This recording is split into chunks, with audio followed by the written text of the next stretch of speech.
রক্তের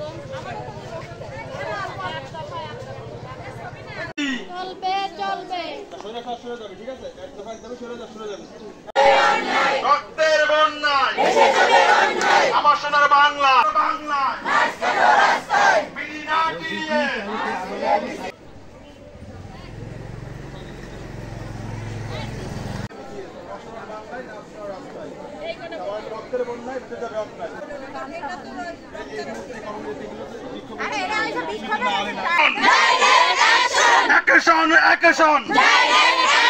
আমার সোনার বাংলা।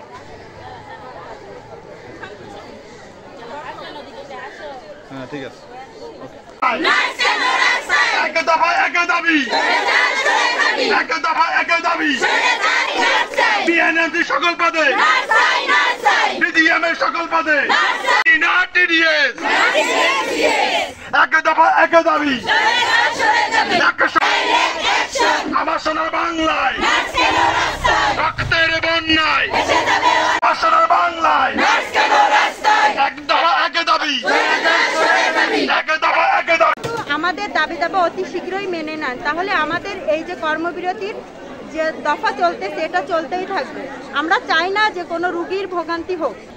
যে ছিল নার্সিং ডিপার্টমেন্টে সমস্ত পদে নার্সিংয়ের কর্মকর্তাবৃন্দ ছিলেন, এখন আমরা তা পাচ্ছি না। আমরা বিভিন্ন জায়গাতে বিভিন্নভাবে আমরা নির্যাতিত হচ্ছি।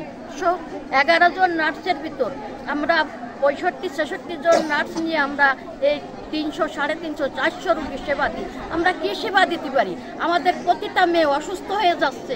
আমাদের নার্সিং ও মিডওয়াইফারি অধিদপ্তর এবং বাংলাদেশ নার্সিং মিডওয়াইফারি কাউন্সিল প্রত্যেক যোগ্য নার্স দ্বারা পরিচালিত হতো, কিন্তু 2016 সাল করার পরের থেকে আমাদের এই পদগুলো তারা কেড়ে নেয়। আমরা সেখান থেকে বলা হয় যে কিছুদিন পরে আমাদের এই পদগুলো ফিরিয়ে দেবে, কিন্তু আজকে এই করতে করতে 8 বছর শেষ হয়ে যাচ্ছে, কিন্তু আমরা এই পদগুলো ফিরে পাচ্ছি না।